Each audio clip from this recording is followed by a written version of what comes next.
Yes, this is an example here of what buckthorn will do in a forest if you don't do anything about it. Right in front of us is what 1 year's growth of buckthorn, the shorter stuff, and behind us and alongside us is maybe 5-6 years of buckthorn growth, and it's so thick you can't hardly walk through it. This area was cut but never sprayed, and it actually allowed the buckthorn to grow up even thicker than if it hadn't been cut. Yeah, that's right. If you just cut it, then that sort of invigorates it. It comes back stronger, and plus more sunlight gets to the soil, and so you get more resprout of the seeds that form the seed bed from the older plants. So to cut it and leave it is actually not as good as if you just would have left it alone to begin with. Yeah. And so what we have done, we started this project this spring along with the help of the volunteers and staff at Chester Woods, is we have an area that we went in and they cut all this down, and we left it until the middle of July through August, and then we started spraying the regrowth when it was maybe a little shorter than this. So anyway, that's where we'll go next. Sprayed it with herbicide, right? Yeah. This is an example of what we did this year. This whole area was cut right down to the ground. You couldn't see anything this spring, and over the summer it started to grow back up to about a foot or two high, and then we began to spray. We sprayed with a herbicide called Garlon, and we did a couple different methods of spraying. Yeah, initially we used a backpack sprayer, and we kind of hiked around here and just kind of spot sprayed, and the area was actually bigger than what we anticipated. It turned out to be more work, so then we used some of the equipment of Chester Woods, and we got the boom sprayer, and there was a couple of options there. One was the hose, and the other one was just to drop the booms and spray, and we think in the end that was probably the most effective because it delivered the most herbicide per unit of surface area, and it seemed to be very effective. Yes, and you can see the examples here. Here's dead buckthorn here, and most of this is all dead. There's a few with a few leaves on it yet, and we're hoping that by next spring they'll all be dead. But we'll come back next spring and check, and if there's areas that need spraying, we may not have to use the boom. We may be able to spot spray. But if it's thick areas, we may go back with the tank sprayer again.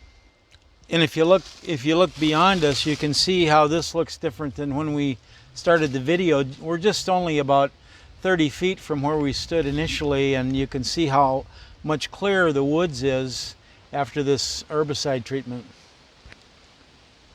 And we're hopeful that that this will allow the native plants, which there's a lot of probably seed in the ground, to start coming back once all this buckthorn is gone, and hopefully not too much damage to anything other than the buckthorn, and maybe there's some honeysuckle and that kind of thing that maybe we killed as well.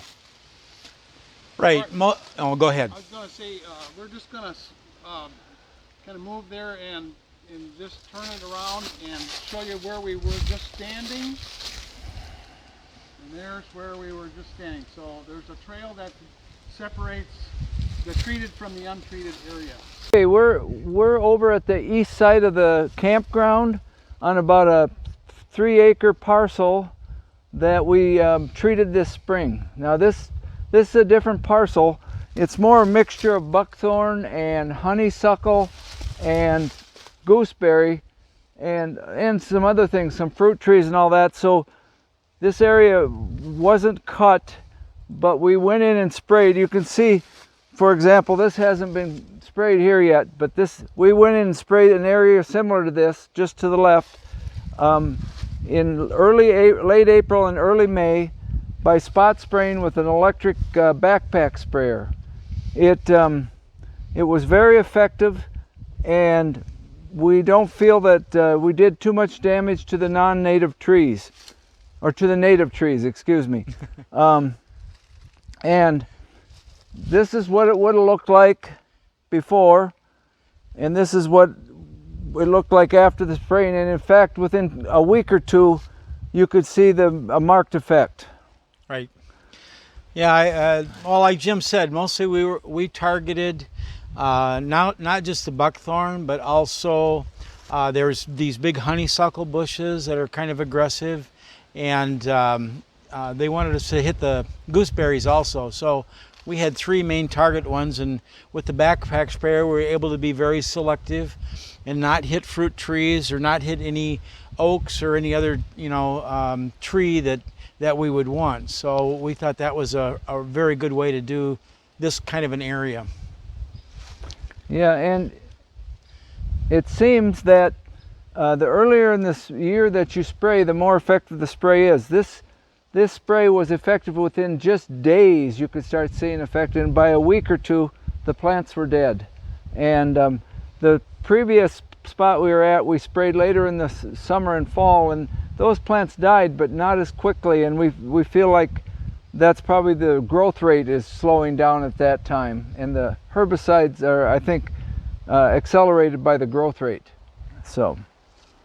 Well, thank you, Jim and Jerry, and 2 just wonderful volunteers here at Chester Woods Park.